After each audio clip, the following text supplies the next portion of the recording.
Assalamualaikum warahmatullahi wabarakatuh. Perkenalkan, nama saya Yuan Novita Ramadhani dari Program Studi Hukum Keluarga Islam, Fakultas Syariah, Universitas Islam Negeri Raden Mas Said, Surakarta. Di sini, saya akan menjelaskan tentang Saddu Zariyah. Yang pertama yaitu pengertian Saddu Zariyah. Secara bahasa, kata Saddu Zariyah dibagi menjadi dua, yaitu Saddu dan Azariyah. Saddu yang berarti kebalikan dari membuka, sedangkan kata azariyah yaitu bermakna sarana, tujuan, wasilah, dan jalan.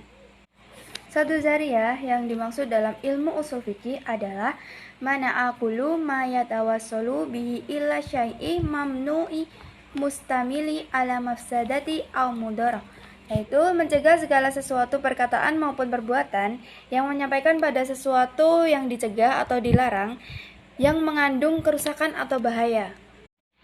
Dari beberapa pengertian yang telah disebutkan di atas, dapat dipahami bahwa Saddu Zariyah merupakan suatu cara dalam upaya pengalihan hukum Islam guna untuk mencegah, melarang, menutup jalan atau wasilah suatu pekerjaan yang awalnya dibolehkan dan dapat menimbulkan sesuatu yang menyebabkan terjadinya kerusakan atau sesuatu yang dilarang. Misalnya, seseorang yang telah dibebankan kewajiban zakat, akan tetapi sebelum haul atau genap setahun, ia menghibahkan hartanya kepada anaknya, sehingga ia terhindar dari kewajiban zakat tersebut. Selanjutnya yaitu dasar hukum Saddu Azariyah.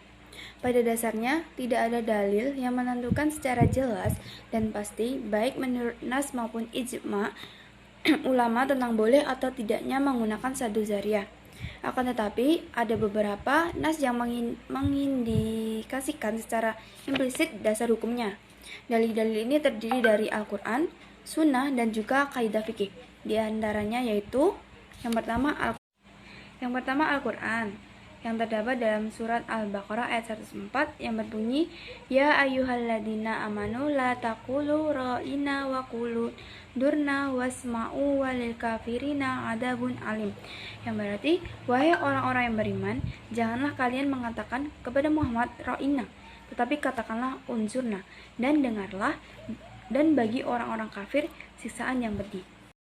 Yang kedua terdapat dalam surat Al-An'am ayat 108 yang berbunyi, wala tasubbul ladina yad'una min dunillahi fayasubbullaha adwan bighairi ilm.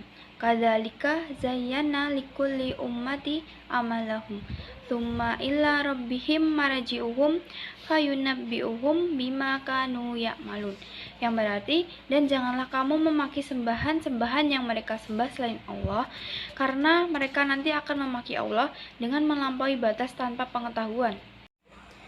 Yang ketiga terdapat dalam surat An-Nur ayat 31 yang berarti, dan katakanlah kepada para perempuan yang beriman agar mereka menjaga pandangannya dan memelihara kemaluannya, dan janganlah menampakkan perhiasannya atau auratnya kecuali yang biasa terlihat, dan hendaklah mereka menutupkan kain kerudung ke dadanya, dan janganlah menampakkan perhiasannya auratnya kecuali kepada suami mereka, atau ayah mereka, atau ayah suami mereka, atau putra-putra mereka, dan putra-putra suami mereka, atau saudara-saudara laki-laki mereka, atau putra-putra saudara laki-laki mereka, atau putra-putra saudara perempuan mereka, atau perempuan sesama Islam mereka, atau hamba sahaya yang mereka miliki, atau para pelayan laki-laki tua yang tidak mempunyai keinginan terhadap perempuan, atau anak-anak yang belum mengerti tentang aurat perempuan, dan janganlah mereka menghentakkan kakinya agar diketahui perhiasan yang mereka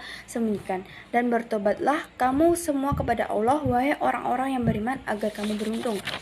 Dalam penjelasan ayat Al-Quran di atas, dapat diterangkan bahwa sebenarnya menghentakkan kaki bagi perempuan boleh saja, akan tetapi karena menyebabkan perhiasannya yang tersembunyi di kaki mereka diketahui orang sehingga menimbulkan rangsangan bagi yang mendengarnya, maka menghentakkan kaki bagi perempuan itu menjadi terlarang.